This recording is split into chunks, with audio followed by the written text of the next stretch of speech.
हरे Krishna everyone. आज हम श्रीमद् भागवतम के पहले स्कंध के 9वें अध्याय के 39वें श्लोक से कथा को शुरू करेंगे। तो कल की कथा में हम लोगों ने क्या जाना कि भीष्म पितामह अब अपने शरीर के त्यागने अ, शरीर को त्याग रहे हैं। उनको इच्छा मृत्यु का वरदान प्राप्त है और अब वो समय आ गया है जब वो अपने शरीर को त्याग कर सकते हैं। हस्तिनापुर का राज सिंहासन एक सुरक्षित हाथों में है। भगवान कृष्ण उनके सामने खड़े हैं, तो वो देह का त्याग कर रहे हैं और साथ ही साथ भगवान की स्तुति कर रहे हैं। तो भीष्म पितामह अपनी स्तुति में कहते हैं कि जो मेरी मति है वो भगवान श्री कृष्ण के ऊपर स्थिर हो जाए। पहले मन संसारिक कामों में इधर उधर भागता था, लेकिन अब मेरा मन भगवान में स्थिर हो जाए।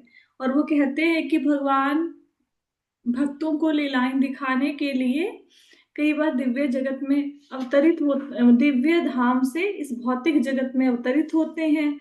और उनका रूप बहुत अधिक सुंदर है। वो तमाल वृक्ष के समान नीले रंग के हैं। उच्च उच्च लोक, मध्य लोक और अधोलोक, जो तीनों लोक हैं, वहां पे हर एक को उनका रूप आकर्षित करता है।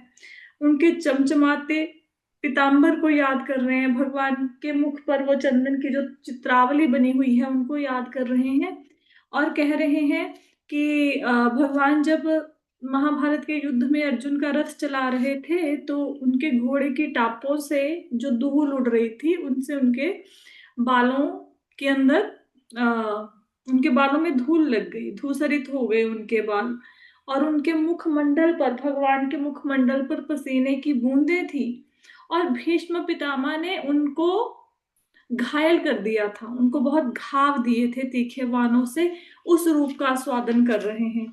तो भीष्म पितामह ने भगवान के ऊपर बाण क्यों चलाए, ये कल हम लोगों ने डिटेल में इसकी चर्चा की थी कि वीर रस में वो भगवान के साथ प्रेम का आदान प्रदान कर रहे हैं। भगवान को कष्ट नहीं पहुंचा रहे। भगवान के साथ तो भीष्म पितामह दास्य भाव में भक्ति करते हैं, लेकिन भगवान को वीर रस में आनंद प्रदान करने के लिए भीष्म पितामह ने उनके शरीर पर बाणों से घाव बनाए। फिर वो याद करते हैं कि कैसे अर्जुन का मोह के कारण वो ज्ञान में फंस गया था। महाभारत के युद्ध में उसने कहा कि मैं युद्ध नहीं करूंगा, और कैसे भगवान ने उसको भगवत गीता का संदेश सुनाकर उसके अज्ञान को नष्ट किया। और साथ ही साथ याद करते हैं कि कैसे भगवान भीष्म पितामह के वचनों का मान रखने के लिए, भगवान ने बोला था मैं महाभारत के युद्ध में अस्त्र नहीं उठाऊंगा, लेकिन भीष्म पितामह ने उनको मजबूर कर दिया कि भगवान अपने अस्त्र को उठाएं। तो भीष्म पितामह की प्रतिज्ञा का मान रखने के लिए भगवान ने अस्त्र उठाया। उस रूप को याद कर रहे हैं, कैसे भगवान भीष्म पितामह के ऊपर झपटे, जैसे शेर के हाथी के ऊपर शेर झपटता है, और उनका उत्तरीय भी गिर गया भीष्म पितामह की तरफ झपटते हुए। और रथ का पहिया लेकर कैसे उनको मारने के लिए दौड़े, उस रूप को वो याद कर रहे हैं। और साथ ही साथ भगवान आज वो भगवान के, फिर आज के जो हम श्लोक में पढ़ेंगे उसमें हम देखेंगे कि कैसे भीष्म पितामह बता रहे हैं कि कुरुक्षेत्र के युद्ध में जिस जिसने भगवान का दर्शन किया उन सबका उद्धार हो गया, उन सबको वीर गति प्राप्त हुई। तो यहाँ से कथा शुरू करते हैं। श्लोका है, विजय रथ कुटुंब आत तोर्ते धृत हय रश्मि न क्षणीये भगवती रतिरस्तु मे मुमूर्षोऽयमहि निरीक्षय हता गतः स्वरूपम्। मृत्यु के अवसर पर मेरा चरम आकर्षण भगवान श्री कृष्ण के प्रति हो। मैं अपना ध्यान अर्जुन के उस सारथी पर एकाग्र करता हूँ जो अपने दाहिने हाथ में चाबुक लिए थे और बाएं हाथ से लगाम की रस्सी थामे, और सभी प्रकार से अर्जुन के रथ की रक्षा करने के प्रति अत्यंत सावधान थे। जिन लोगों ने कुरुक्षेत्र के युद्ध स्थल में उनका दर्शन किया उन सब ने मृत्यु के बाद अपना मूल स्वरूप प्राप्त कर लिया। तो यहाँ पे भीष्म पितामह कह रहे हैं कि मेरी मृत्यु के समय मेरा मन, मेरी बुद्धि, मेरा ध्यान भगवान श्री कृष्ण में लगे, वही मेरे आकर्षण के केंद्र हो। जब भगवान अर्जुन का रथ चला रहे थे महाभारत के युद्ध में, तो भीष्म पितामह के ऊपर भगवान की कृपा अर्जुन से भी अधिक थी। कैसे अधिक थी? कि अर्जुन की तरफ तो भगवान पीठ करके बैठे हैं, उसका रथ चला रहे हैं, तो अर्जुन तो भगवान को देख नहीं सकते, लेकिन भीष्म पितामह भगवान को देख सकते हैं क्योंकि वो सामने से युद्ध कर रहे हैं। हम्म। तो भीष्म पितामह ने भगवान के रूप का आस्वादन अर्जुन से कहीं ज्यादा किया, क्योंकि अर्जुन तो भगवान की सिर्फ पीठ ही देख पाया, लेकिन जो भीष्म पितामह थे वो भगवान के सामने से दर्शन कर रहे थे। फिर कहते हैं कि मैं अपना ध्यान अर्जुन के सारथी के ऊपर लगाता हूं, उनके उस रूप पर ध्यान एकाग्र करता हूं। सारथी के रूप में भगवान क्या कर रहे थे? दाहिने हाथ में चाबुक लिए हुए थे घोड़ों को लगाने के लिए, चलाने के लिए, और बाएं हाथ से रथ की रस्सी को थामा हुआ था और बड़ी सावधानी के साथ रथ को चला रहे थे, अर्जुन की सभी प्रकार से रक्षा करते हुए रथ को चला रहे थे। जब महाभारत का युद्ध समाप्त हुआ तो भगवान ने कहा, अर्जुन अब तुम उस रथ से उतर आओ नीचे।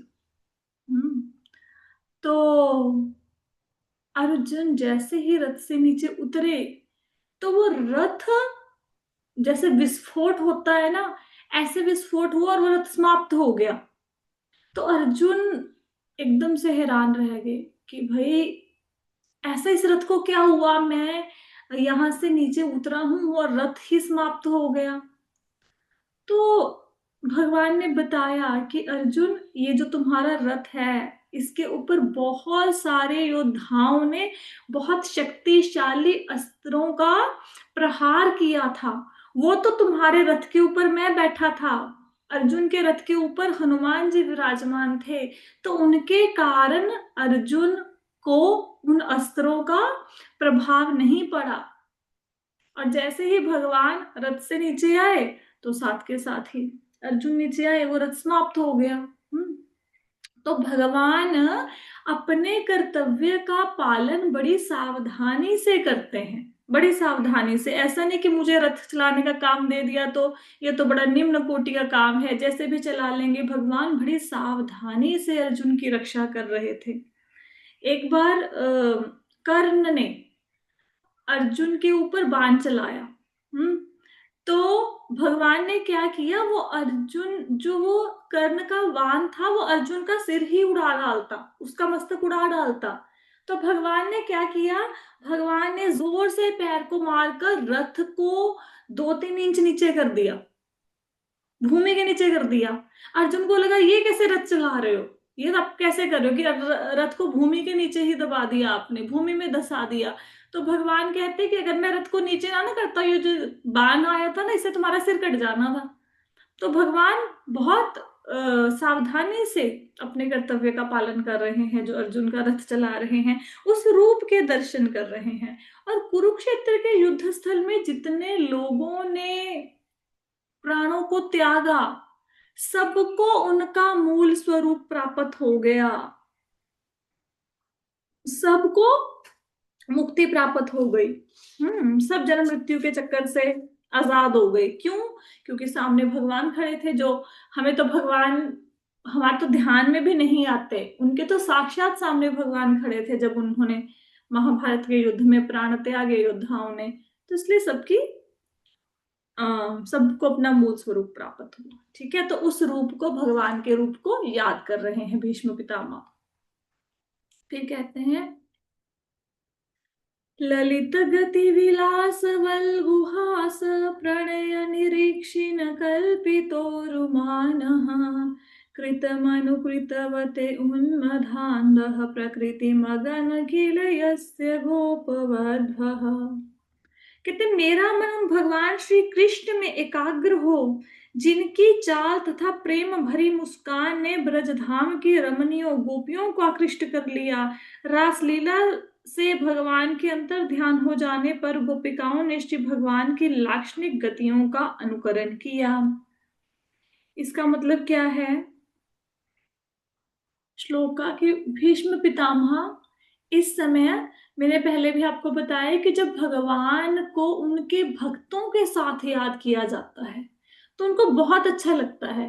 पहले भीष्म पितामह ने अर्जुन के साथ, वो रथ पर विराजमान है, उनको विजय सखे कहकर पुकारा, तो अर्जुन के साथ भगवान का नाम लिया, भगवान को प्रसन्नता हुई। अब भगवान गोपियों की प्रशंसा कर रहे हैं।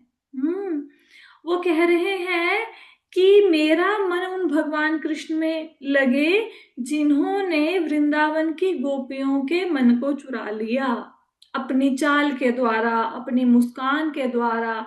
जो ब्रजधाम की गोपियां थी उनको आकृष्ट किया, उनको आकर्षित किया।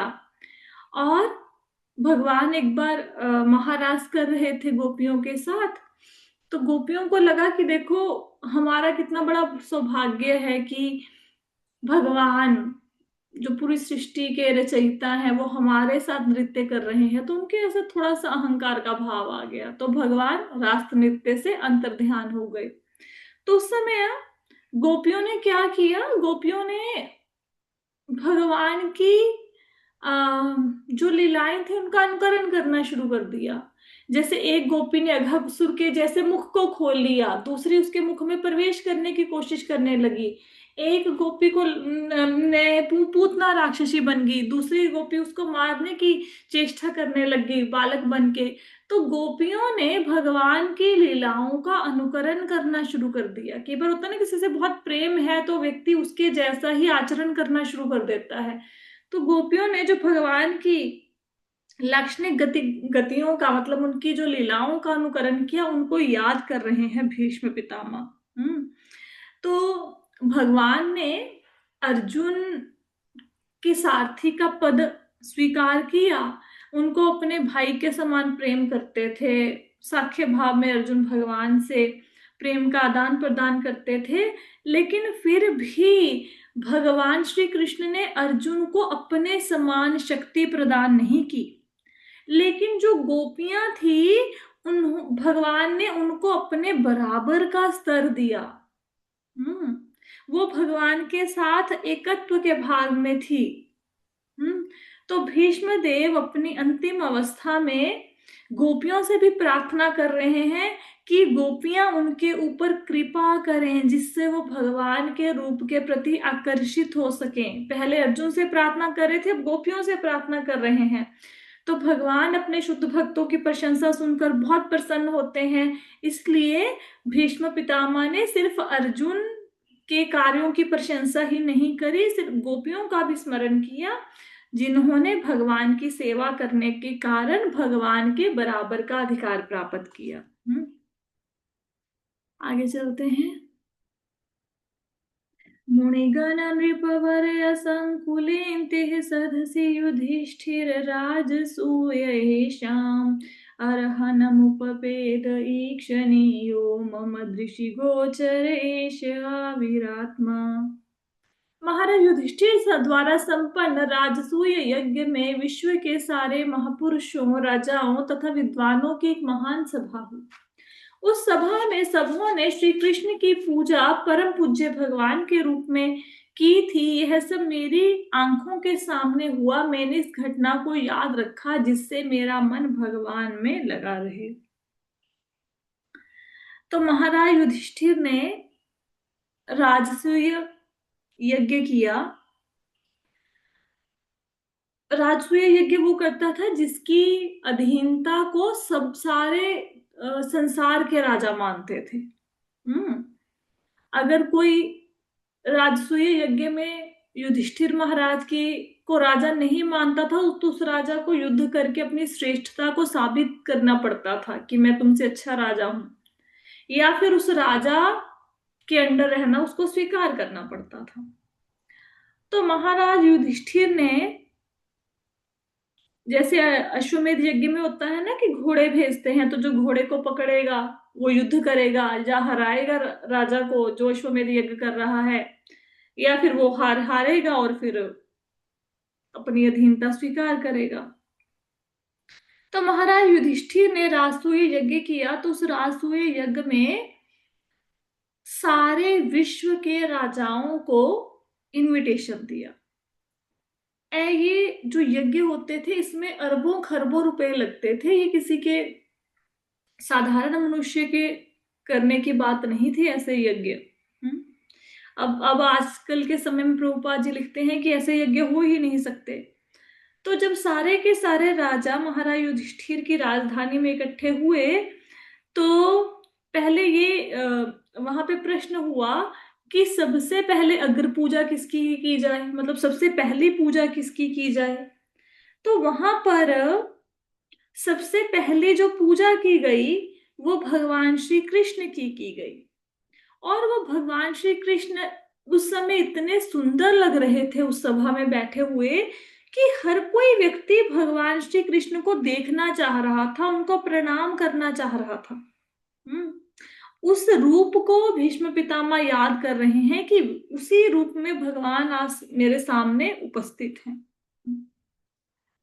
तो याद कर रहे हैं कि मेरी आंखों के सामने ये घटना हुई कि सारे विश्व के राजाओं ने भगवान को स्वीकार किया अग्र पूजा करने के लिए, और भगवान के रूप के प्रति हर एक राजा राजकुमार आकृष्ट था। तो उस रूप के प्रति मेरा आकर्षण जागृत हो, ताकि उनका मन भगवान में लगा रहे। फिर क्या कहते हैं, तमिममहमजं शरीरभाजं हृदि हृदि धिष्ठित आत्मकल्पितानां प्रतिदृशमिव नेकधार्कमेकं समधिगतोऽस्मि विधूतवेदमोहः। कहते हैं अब मैं पूर्ण एकाग्रता से भगवान एक ईश्वर भगवान श्री कृष्ण का ध्यान कर सकता हूं जो इस समय मेरे सामने उपस्थित हैं, क्योंकि अब मैं प्रत्येक के हृदय में, जहां तक कि मनोधर्मियों के हृदय में भी रहने वाले उनके प्रति द्वैत की कुधारणाओं को पार कर चुका हूं। वे सबके हृदय में रहते हैं, भले ही सूर्य को भिन्न भिन्न प्रकार से अनुभव किया जाए किंतु सूर्य है तो एक ही। तो अब भगवान कृष्ण के अलग अलग रूपों को याद करके, एक भगवान कृष्ण अर्जुन के सारथी हैं उस रूप को याद किया, एक रूप में भगवान कृष्ण गोपियों के साथ रास रचा रहे हैं उसको याद किया, एक रूप में भगवान रथ का पहिया लेके उनको मारने के लिए दौड़े उस रूप को याद किया, और एक रूप में भगवान अर्जुन का रथ चला रहे हैं उस रूप को याद किया। हाँ, और भगवान राजसूय यज्ञ में बैठे हैं उस रूप को याद किया। इस प्रकार अलग अलग भगवान की लीलाओं को याद करते हुए अब क्या हुआ, अब भीष्म पितामह का मन एकाग्र हो गया भगवान के ऊपर। अब उनको लगा कि मैं अपने शरीर का त्याग कर सकता हूं। अब वो सही घड़ी आ गई, पूरी तरह से मेरे मन में कोई विचार नहीं आ रहा, सिर्फ और सिर्फ भगवान कृष्ण आ रहे हैं, तो मैं भगवान का ध्यान करता हूं। एक मिनट, एक मिनट के लिए मैं कथा को होल्ड कर रही हूँ, मुझे एक गेट ओपन करने जाना है।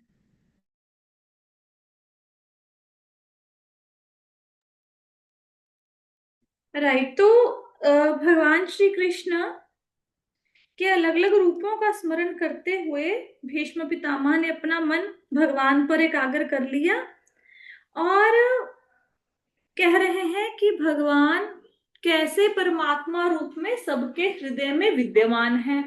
तो कुछ लोग भगवान का जो दर्शन करते हैं वो ब्रह्म ज्योति के रूप में करते हैं। ब्रह्म ज्योति भगवान के शरीर से निकलने वाली किरणें हैं।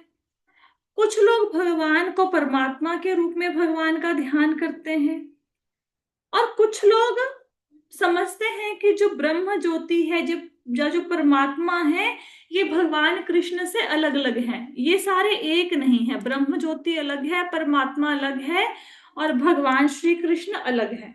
ठीक है, तो भगवान ऐसे जो अल्प ज्ञानी लोग हैं, जो ये समझते हैं कि ब्रह्म ज्योति, परमात्मा, भगवान श्री कृष्ण अलग अलग हैं, या फिर ये समझते हैं कि भगवान से श्रेष्ठ भी कोई और है। ऐसी सारी धारणाओं से भीष्म पितामह कह रहे हैं कि जिन लोगों के मन में ऐसे कुविचार हैं, भगवान के प्रति ऐसे भाव हैं, उनके भी हृदय में भगवान रहते हैं परमात्मा रूप में।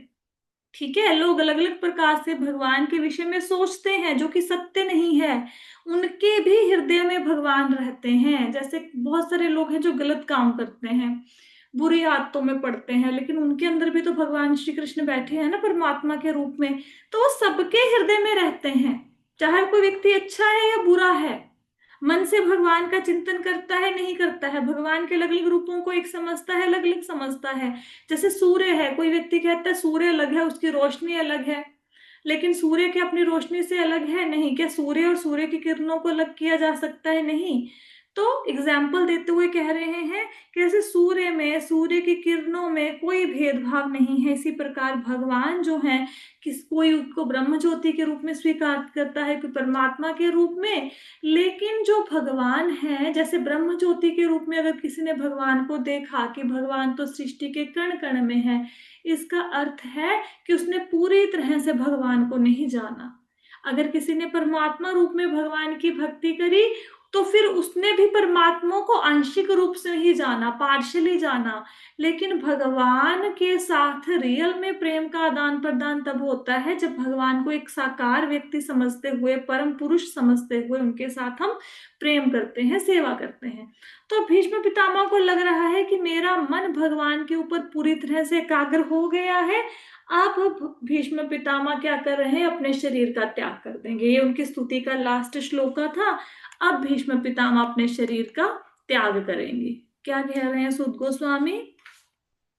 कृष्ण एवं भगवती मनोवाग दृष्टि वृत्ति भी आत्मन्यात्मान अवेक्षाय आवेश्य सोवंतः श्वास उपारमत। श्री सूत गोस्वामी ने कहा, इस प्रकार भीष्मदेव ने मन, वाणी, दृष्टि और कार्यों से अपने आप को परमात्मा अर्थात पूर्ण पुरुषोत्तम भगवान श्री कृष्ण में लीन कर दिया और शांत हो गए। उनकी श्वास रुक गई। तो अब भीष्म पितामह ने अपने मन को, अपनी वाणी को, अपनी दृष्टि को, सब कुछ भगवान के ऊपर एकाग्र कर दिया। और जैसे ही सारी इंद्रियां, बुद्धि, मन भगवान के ऊपर एकाग्र हुआ, तो उन्होंने अपने प्राण त्याग दिए, उनकी सांस रुक गई। तो अब भीष्म पितामह ने अपने शरीर का त्याग कर दिया है। हमारे पास तो उतनी पावर है नहीं, हमें तो इच्छा मृत्यु का वरदान पता मिला नहीं है, हमें तो पता नहीं मृत्यु कब आएगी। तो हमें प्रतिक्षण भगवान के नाम को याद करना चाहिए, क्योंकि भीष्म पितामह तो वो तो महाजन थे, वो तो सिद्ध पुरुष थे। उन्होंने तो भगवान के ऊपर एकाग्र कर लिया मन, और भगवान ने भी कृपा करके उनको अपने शुद्ध भक्त के सामने उनको दर्शन दिए। अंतिम समय में हमारे साथ तो ऐसी स्थिति होने नहीं वाली है, तो हमें तो प्रति क्षण भगवान का नाम का जाप करना चाहिए, ताकि अंतिम समय में एटलीस्ट मुख से हमारे हरे कृष्णा निकले। आगे चलते हैं, आगे क्या कह रहे हैं? संपदामानमाज्ञाय भीष्म ब्रह्मणि निष्कले सर्वे भुभुस्ते तूष्णीं वयासीं वदिना तये। यह जानकर कि भीष्म देव अंततः परम पूरन में लीन हो गए, वहां पर उपस्थित सभी लोग उसी प्रकार से मौन हो गए, जिस प्रकार दिन के समाप्त होने पर पक्षी मौन हो जाते हैं। तो यहाँ पे बताया गया है कि जैसे ही भीष्म पितामह ने शरीर का त्याग किया, तो जितने वहां पे ऋषि मुनि थे, पांडु पुत्र थे, राजा थे, वो सबके सब राज ऋषि, ब्रह्म ऋषि, महर्षि, सबके सब मौन हो गए। किस प्रकार मौन हो गए? जैसे शाम के समय पक्षी मौन हो जाते हैं।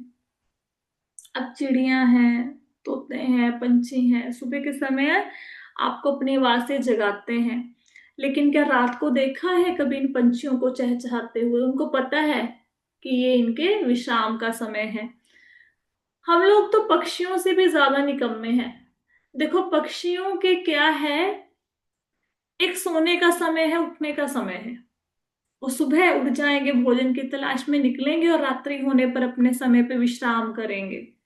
पक्षी को पता है ये चीज मैंने खानी है नहीं खानी, वो वही खाएंगे जिन जैसी उनकी बॉडी बनी है। अब गाय के आगे मांस रख दो, गाय थोड़ा ना खाएगी, नहीं खाएंगे वो। तो पक्षी को पता है कि मेरी बॉडी को भगवान ने कैसे बनाया है। शेर है, शेर के आगे घास फूस रख दो, थोड़ा ना खाएगा, शेर तो मांस ही खाएगा। तो जानवरों के, पक्षियों के भी नियम हैं, सोने के, जागने के, खाने पीने के। एक मनुष्य ही ऐसा है जिसका कोई नियम नहीं है। इवन भूतों प्रेतों के भी नियम है। भूत वो आसुरी शक्तियां भी वो हो जाती हैं, एक्टिवेट हो जाती हैं रात के समय, संध्या काल के समय, है ना। तो लेकिन इंसान का कोई समय नहीं है। इसलिए तो कहते हैं कि रात को भोजन नहीं करना चाहिए। जैसे कुछ लोग 11 बजे के बाद भोजन करेंगे या कुछ भी खाएंगे, भूख लगी है, उस समय आसुरी शक्तियां विद्यमान होती हैं। तो अगर कुछ भी खाने का मन हो 11 o'clock, एटलीस्ट 11 o'clock से पहले पहले खा लेना चाहिए, नहीं तो फिर जो आसुरी शक्तियां हैं आपको नुकसान पहुंचाएंगी। चलो, अभी भीष्म पितामह ने अपने जीवन का अंत कर दिया। उसके बाद क्या हुआ? तत्र दुंदुभो तत्र दुंदुभयाने देव मानव वादितः शंशु साधः राज्ञां खात्वे तु पुष्पवृष्टयः। तत्पश्चात मनुष्य और देवताओं के सम्मान में नगाड़े बजाए और निष्ठावान राजाओं ने सम्मान तथा आदर प्रदर्शित किया। आकाश से पुष्प वर्षा होने लगी। तो मनुष्य और देवता दोनों ही भीष्म पितामह का आदर करते थे। प्रभुपाद जी लिखते हैं कि भीष्म पितामह जो हैं वो भगवान के भक्त के रूप में जाने जाते थे। और कौन है वो? महाजन है। 12 महाजन है, उनमें से एक भीष्म पितामह भी है। तो महाजनों में ब्रह्मा जी भी आते हैं, नारद जी भी आते हैं, तो वो उन्हीं के स्तर पर थे भीष्म पितामह। और भीष्म पितामह गंगा देवी के पुत्र हैं। पहले स्वर्गलोक में भी रह चुके हैं अपने बचपन में, वहीं से उन्होंने सारी धनुर्विद्या या और विद्याएं, युद्ध कला सब कुछ सीखा है। तो जैसे ही सभी ग्रहों के निवासियों को भीष्म पितामह के निधन की सूचना मिली, तो उन्होंने भीष्म पितामह के सम्मान में पुष्पों की वर्षा की। तो यहाँ पे प्रभुपाद जी लिखते हैं कि ये जो फूलों की वर्षा हुई, ये ऐसा नहीं कि एक शव के ऊपर फूलों की वर्षा की गई। भीष्म पितामह भगवान के भक्त थे। ये जो फूलों की वर्षा हुई है, ये भीष्म पितामह ने भीष्म पितामह के प्रति देवताओं ने अपना सम्मान प्रकट किया है। ऐसे शव को नहीं सजा रहे हैं वो, उसके लिए नहीं पुष्प वृष्टि की है। तो फिर वो कह रहे हैं कि सब जो राजा थे, मुनिजन थे, सब लोग भीष्म पितामह को महान भक्त के रूप में उन्होंने याद किया, उनके प्रति अपनी श्रद्धा व्यक्त की। और फिर क्या हुआ? सबने वहां पे पांडवों को भी ढांढस बंधाया, क्योंकि पांडवों को लगा कि हमारे वयोवृद्ध भीष्म पितामह, जो कि उनके पूरे अब पूर्व वंश में सबसे महान थे, उनके दादा के समान थे भीष्म पितामह, दादा थे, उनके पितामह थे, वो चले गए। तो बहुत दुखी हैं युधिष्ठिर महाराज इस समय उनके जाने से। उनको हौसला दिया सब लोगों ने युधिष्ठिर महाराज को। आगे क्या कहते हैं? तस्य निर्हन आदीनि संपरे तस्य भार्गव युधिष्ठिरकारित्वा मुहूर्तम दुखितो भवत। हे भृगुवंशी शौनक, भीष्मदेव के मृतदेह का दाह संस्कार संपन्न करने के बाद महाराज युधिष्ठिर क्षण भर के लिए शोकाभिभूत हो गए। हालांकि जो युधिष्ठिर महाराज हैं, वो उनको पता है कि भीष्म पितामह ने अपनी अब शरीर को त्यागना ही था, वो समय आ गया था, है ना। लेकिन फिर भी एक बार जब अपना कोई प्रियजन जाता है तो दुख तो होता ही है। तो इस समय युधिष्ठिर महाराज भीष्म पितामह के साथ अपने वियोग, मतलब वियोग का अनुभव कर रहे थे। और जो अंत्येष्टि का कार्य होता है, भीष्म पितामह के मृत शरीर का दाह संस्कार करना, वो युधिष्ठिर महाराज ने किया, क्योंकि शादी उनकी कोई हुई नहीं थी, भीष्म पितामह की पुत्र था नहीं कोई, तो युधिष्ठिर महाराज ने उनका दाह संस्कार किया। आगे शोकाकुल है इस समय युधिष्ठिर महाराज। कहते हैं, तुष्टुवु मुनयः हृष्टाः कृष्णं तद्गुहानवि गुह्यनामभि ततस्ते कृष्ण हृदया स्वशमान प्रयुः पुनः। तब समस्त मुनियों ने वहां पर उपस्थित भगवान श्री कृष्ण का यशोगान गुह्य वैदिक मंत्रों से किया। वे भगवान श्री कृष्ण को सदा के लिए अपने हृदय में धारण करके अपने अपने आश्रमों में लौट आए। तो इस समय वहां पे जितने भी ऋषि मुनि थे उनको सबको पता था कि कृष्ण कौन है, वो भगवान है। तो इसलिए मुनियों ने देखा कि अभी अनुकूल अवसर है, भगवान हमारे सामने हैं, तो उन्होंने वैदिक मंत्रों के द्वारा भगवान का यशगान किया। और फिर भगवान के दर्शन करते हुए जितने भी मुनि भीष्म पितामह को देखने आए थे, उनका शरीर त्यागते हुए वो सब वहां से चले गए। ततो युधिष्ठिरो गत्वा सह कृष्णो गजसाह्वाम् पितरं सांत्वयामास गांधारीं च तपस्विनीम्। तत्पश्चात महायुवराज युधिष्ठिर भगवान कृष्ण के साथ तुरंत ही अपने राजधानी हस्तिनापुर गए। वहां पर ताऊ महाराज युधिष्ठिर, महाराज धृतराष्ट्र तथा अपनी ताई तपस्विनी गांधारी को ढांढस बंधाया। अब यहाँ पे भीष्म पितामह ने देह का त्याग किया, सारे ऋषि मुनि अपने अपने आश्रमों में वापस लौट गए और युधिष्ठिर महाराज सीधे कहाँ पहुंचे हैं, अपने ताऊ के पास, धृतराष्ट्र के पास और गांधारी के पास। वो बहुत ज्यादा इस समय शोकातुर हैं, क्योंकि उन्होंने अपने सारे के सारे पुत्रों को खो दिया है। तो अपनी ताई से मिले, ताऊ जी से मिले, तपस्विनी कहा गया है गांधारी को, क्योंकि वो पतिव्रता थी। उनके पति अंधे थे लेकिन गांधारी अंधी नहीं थी, लेकिन अपने पति का अनुकरण करने के लिए उन्होंने अपनी आंखों पर पट्टी बांध लिया। जीवन उन्होंने भी किसी चीज को नहीं देखा, वो साध्वी स्त्री थी। तो उनके 100 पुत्र मारे गए, इससे उनको बहुत गहरा आघात लगा था, जो कि किसी भी स्त्री के लिए सहन करना बहुत कठिन है। लेकिन फिर भी क्योंकि गांधारी एक तपस्विनी स्त्री थी, उन्होंने एक तपस्विनी की भांति सब कुछ स्वीकार कर लिया। तो गांधारी का चरित्र भी प्रभुपाद जी लिखते हैं कि भीष्म पितामह के चरित्र से कम नहीं है। तो दोनों के पास आए महाराज युधिष्ठिर, दोनों को सांत्वना दी। आगे कहते हैं, पित्रा चाणुमतो राजा वासुदेवानुमोदितः चकार राज्यं धर्मेण पितृपेतामहं विभु। तत्पश्चात परम धर्मात्मा राजा युधिष्ठिर ने अपने ताऊ द्वारा प्रतिपादित तथा भगवान श्री कृष्ण द्वारा अनुमोदित राज नियमों के अनुसार साम्राज्य का संचालन किया।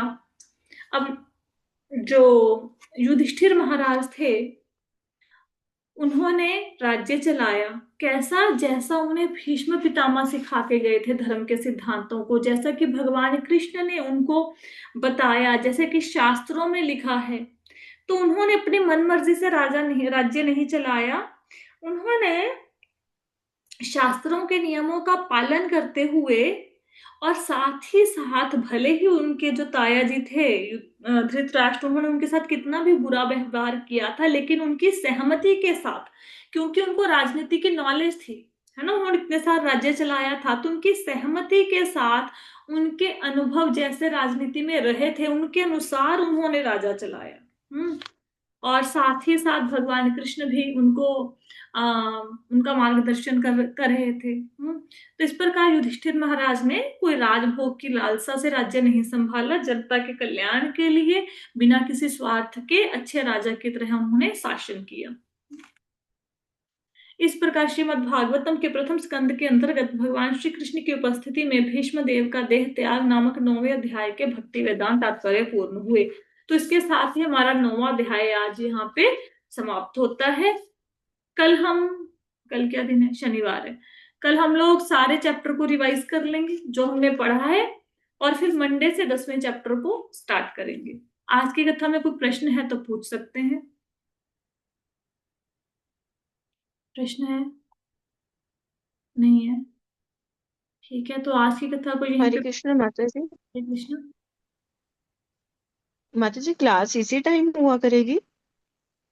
मतलब ये क्लास का टाइम तो सुबह ही है, लेकिन कभी कभी ना मंदिर में सेवा के लिए जाना होता है। जैसे आज मेरी सेवा थी मंदिर में, तो फिर घर आते आते 12:30 हो जाते हैं, 12:15, तो इसलिए मॉर्निंग के समय क्लास। ठीक है माता। हम्म। तो फिर मैं देखती हाँ हूँ जी। आने वाले समय में ये। कल रिक्वेस्ट की थी अंजलि माता जी ने कि यही वाला समय कर लो, तो इस समय वैसे तो। नहीं माता। वैसे माता जी ठीक है, ये समय कोई दिक्कत वाला नहीं है। हाँ, और तो कोई दिक्कत होती नहीं इस समय। बस बेटा स्कूल से आता है तो एक घंटी बजती है, उसको दरवाजा खोलने के लिए जाना पड़ता है बीच में। बस ये हो जाता है। बाकी तो कुछ वो खास तो कोई दिक्कत नहीं है। तो फिर कोई दिक्कत नहीं है माता जी, क्योंकि सुबह का टाइम कोई भी कोई होता है ना, एक्टिविटी होती है तो किसी को भी जाना पड़ सकता है। जाना पड़ सकता है, कोई तो बात नहीं, कोशिश करेंगे। मैं चलो कल से देखते हैं, प्रयास करते हैं कि अगर इसी समय कथा का टाइम मतलब हो जाए, कथा हो जाए तो कोशिश करते हैं। कल से थोड़ा चेक करती हूँ कि ये क्या पॉसिबल है कि इसी समय 2:15 पे हम कथा कर लें, फिर मैं आपको इन्फॉर्म करूंगी, ठीक है? तो और कोई प्रश्न तो नहीं है? नहीं। ठीक है। ठीक है, तो कथा को यहीं पे विश्राम देते हैं। श्रीमद् भागवतम की जय, श्रील प्रभुपाद की जय। हरे कृष्णा।